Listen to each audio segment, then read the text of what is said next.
கடிக்கக்கூடிய பிரானா இருக்க ஒரு மீன் தொட்டிக்குள்ள உங்க விரல விடுவீங்களா? அது பிரானா மட்டும் கிடையாது. எக்கச்சக்கமான வேட்டையாடுற மீன் இருக்கு. அப்படிப்பட்ட ஒரு தொட்டிக்குள்ள விரல விட்டு அண்ணன் ஆட்டிக்கிட்டு இருக்காரு. அட மீன் வாங்கலாம்னு சொல்லிட்டு கலர் மீன் கடைக்கு வந்திருந்தேங்க. இங்க ஒண்ணு ஒரு ஒரு ரகமா இருக்குங்க. ஃபர்ஸ்ட் பாத்தீங்கன்னா யோகா பண்ற எலி, அடுத்து பாத்தீங்கன்னா முறைக்கிற மீன். அது மட்டும் கிடையாது, வித்த காட்டுற கிளிங்க. பயங்கரமா வித்த காட்டிக்கிட்டு இருக்காப்ல. நானும் வித்த காட்டுறேன்னு அண்ணன் பாத்தீங்கன்னா களை இறங்கிட்டாரு. ஒண்ணொன்னா தூக்கி விளையாண்டுட்டு இருக்காரு சின்ன புள்ள மாதிரி. இங்க பாத்தீங்கன்னா எக்கச்சக்கமான மீன் இருக்கு. ஒன்னொன்னும் பாத்தீங்கன்னா அவ்வளவு அழகா இருக்கு மக்களே. அதுலயும் எனக்கு பாத்தீங்கன்னா இந்த பிரெடேட்டர் ஃபிஷ் எல்லாமே ரொம்ப பிடிக்கும். நான் பார்த்து ஒண்ணு ரசிச்சு வீடியோ எடுத்தேன். என்ன மக்களே, நமக்கு பாத்தீங்கன்னா ஒரு புதுசா ஒரு பெட்டு வாங்கலான்னு வந்தோம். இங்க பாத்தீங்கன்னா எலி வாங்கியிருக்கேன். எலியை வாங்கி வளர்க்கலாமா இல்லாட்டி மீன் வாங்கி வளர்க்கலாமா? நான் கண்டிப்பா பாத்தீங்கன்னா ஏதோ ஒரு பெட்டு வாங்கியே ஆகணும் நம்ம சேனலுக்காக. எனக்கு இந்த எலியை தான் ரொம்ப பிடிச்சிருக்கு. அண்ணனுக்கு பார்த்தீங்கன்னா இந்த எலியை பிடிக்கல.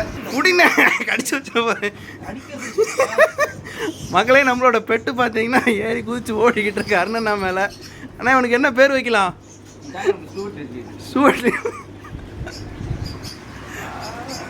மக்களே, இதை வாங்கலாமா என்னன்னு பார்த்து சொல்லுங்க. உங்களுக்கு இந்த மாதிரி எலிக்குட்டியெல்லாம் தேவைப்பட்டுச்சு அப்படின்னா இங்கே பாருங்க, ஏஞ்சல் அக்வேரியம் திருப்பூரில் இருக்குது. தேவைப்படுறவங்க கான்டாக்ட் பண்ணி வாங்கிக்கோங்க.